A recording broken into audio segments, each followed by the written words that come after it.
जय श्री राम भक्तों, रुकिए। आज की इस पवित्र कथा को शुरू करने से पहले एक पल के लिए अपनी आंखें बंद कीजिए और अपने मन में मर्यादा पुरुषोत्तम भगवान श्री राम का स्मरण कीजिए।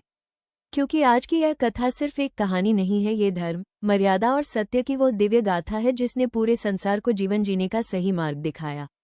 भक्तों, आज हम सत्य लोक में सुनेंगे भगवान श्री राम के जन्म की वह पावन कथा जिसे सुनकर देवता भी आनंद से भर उठते हैं।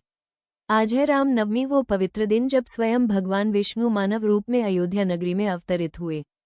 तो भक्तों, श्रद्धा से बोलिए जय श्री राम। और अगर आप भी भगवान राम के सच्चे भक्त हैं तो इस कथा को अंत तक अवश्य सुनिए।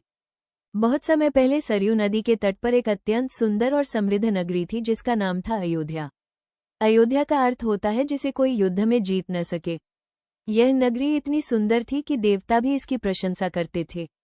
इस पवित्र नगरी पर राज करते थे सूर्यवंश के महान राजा महाराज दशरथ।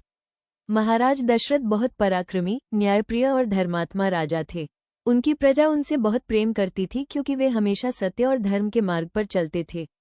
लेकिन भक्तों, इतना वैभव और सुख होने के बावजूद महाराज दशरथ के जीवन में एक बहुत बड़ी कमी थी। उनके पास कोई संतान नहीं थी।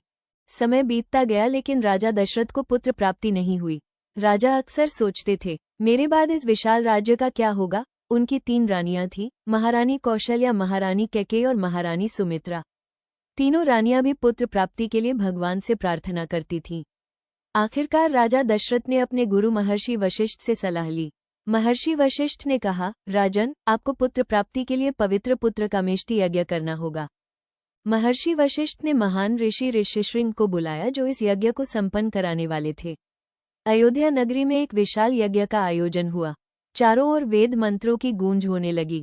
ऋषि और मुनि यज्ञ में आहुति दे रहे थे और उसी समय यज्ञ अग्नि से एक दिव्य पुरुष प्रकट हुए।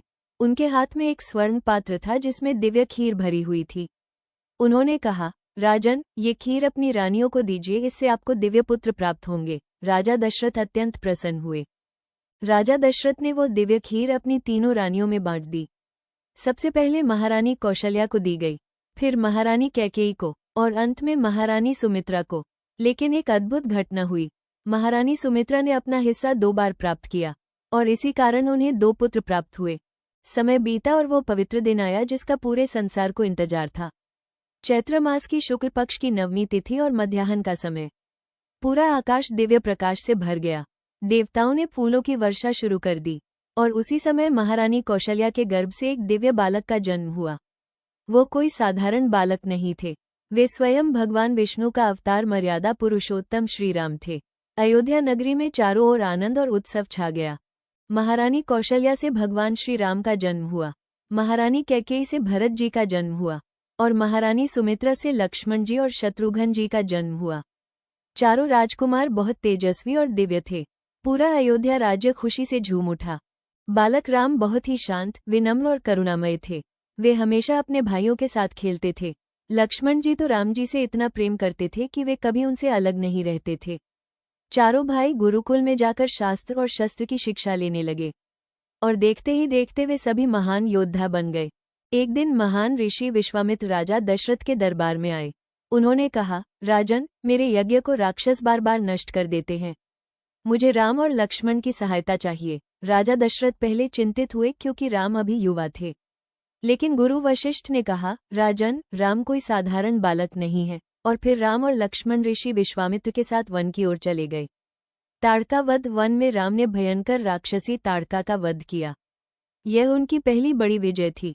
देवता भी प्रसन्न हो गए और तभी से संसार को यह संकेत मिल गया कि भगवान राम धर्म की रक्षा के लिए आए हैं। इसके बाद राम और लक्ष्मण मिथिला नगरी पहुंचे। वहां राजा जनक की पुत्री माता सीता का स्वयंवर था। स्वयंवर की शर्त थी, जो शिव जी के महान धनुष को उठाकर उस पर प्रत्यंचा चढ़ा देगा वही सीता से विवाह करेगा।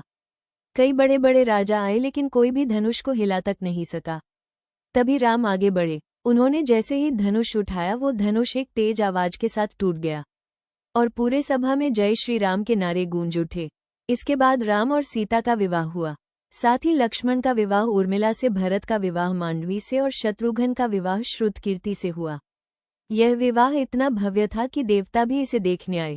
भक्तों, राम नवमी हमें ये सिखाती है कि भगवान राम केवल एक राजा नहीं थे, वे धर्म, सत्य, मर्यादा और करुणा के प्रतीक हैं। उन्होंने अपने जीवन से हमें ये सिखाया कि सच्चा मनुष्य वही है जो धर्म के मार्ग पर चलता है, चाहे परिस्थितियां कितनी भी कठिन क्यों न हो। तो भक्तों, ये थी सत्य लोक में सुनाई गई भगवान श्री राम के जन्म की पवित्र कथा। अगर यह कथा सुनकर आपके मन में भी भगवान राम के लिए भक्ति जागी है तो कमेंट में जरूर लिखिए जय श्री राम, और इस पवित्र राम नवमी की कथा को अपने सभी मित्रों और परिवार के साथ जरूर साझा कीजिए ताकि हर घर में भगवान राम का नाम गूंजे। वीडियो को लाइक कीजिए और ऐसे ही पवित्र भक्ति कथाओं के लिए हमारे चैनल को सब्सक्राइब करना बिल्कुल न भूलें, क्योंकि यहाँ हम आपको सुनाते हैं देवताओं, ऋषियों और अवतारों की सच्ची और दिव्य कथाएं।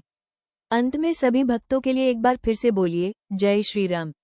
धन्यवाद भक्तों, फिर मिलेंगे अगली दिव्य कथा में।